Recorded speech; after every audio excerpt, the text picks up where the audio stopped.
Ya, pada masa akhir Orde Baru terjadi banyak kekerasan, kasus pelanggaran HAM di mana-mana, krisis moneter melanda, kegagalan panen akibat kemarau dahsyat yang belum pernah terjadi selama lebih dari 50 tahun terakhir.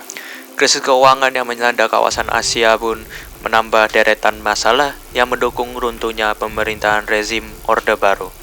Beberapa faktor penyebab runtuhnya Orde Baru antara lain Krisis keuangan. Krisis keuangan merupakan faktor terpenting yang menjadi sebab rezim Orde Baru mengalami keruntuhan. Krisis ini pertama kali melanda wilayah Asia Timur sekitar Juli 1997, yang menyebabkan terjadinya kepanikan global. Ini membuat seluruh masyarakat di Indonesia dan seluruh penanam modal merasa panik, yang akhirnya membuat mereka menarik semua saham yang telah ditanam di Indonesia.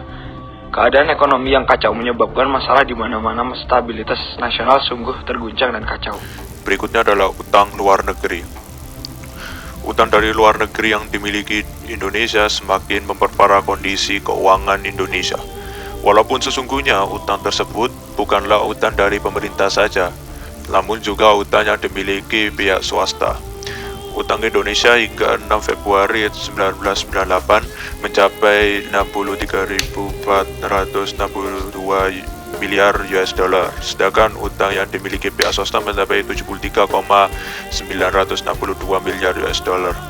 Penyimpanan UUD menurut UUD 1945, terutama dalam pasal 33, bahwa sistem perekonomian dijalankan dengan asas demokrasi ekonomi.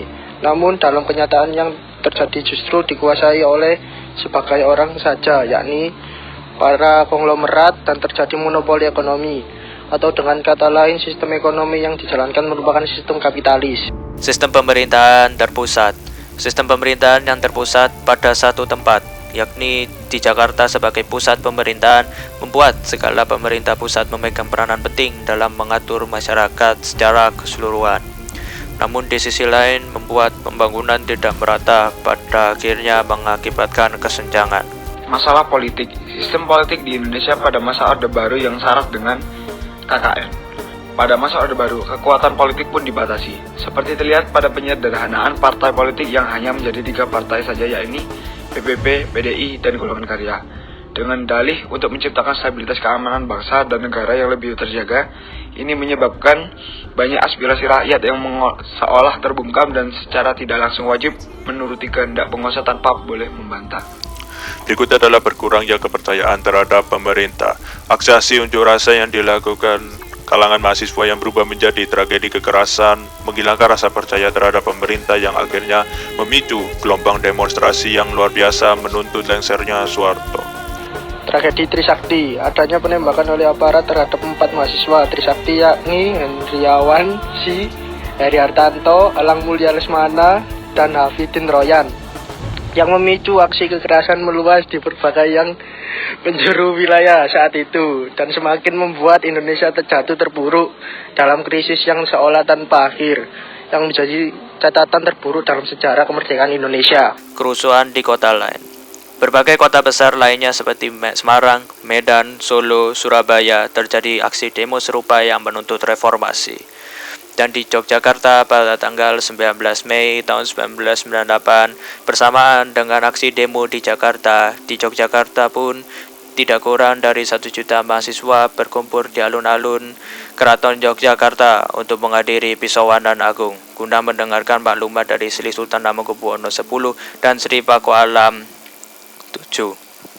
Ketimpangan sosial. Pembangunan yang tidak merata pada sebagian besar masyarakat pun menjadi pemicu terjadinya diskriminasi. Masalah sosial ini bersumber dari kesenjangan sosial yang ada di masyarakat, terutama dengan adanya program transmigrasi. Meningkatnya transmigrasi penduduk Pulau Jawa ke wilayah Pulau Kalimantan, Sulawesi, dan Irian Jaya yang difasilitasi oleh pemerintah ternyata memiliki dampak negatif. Berikutnya adalah diskriminasi warga Tionghoa. Semenjak tahun 1967, warga Tionghoa dilarang mengeluarkan pendapat dan dianggap sebagai orang asing serta tak diakui sebagai warga negara Indonesia, dan bahkan kedudukan mereka berada di bawah warga asli atau pribumi. Ini secara tersirat telah menghapuskan hak mendasar yang dimiliki warga Tionghoa. Mohon maaf apabila ada salah kata. Sekian, terima kasih. Wassalamualaikum warahmatullahi wabarakatuh.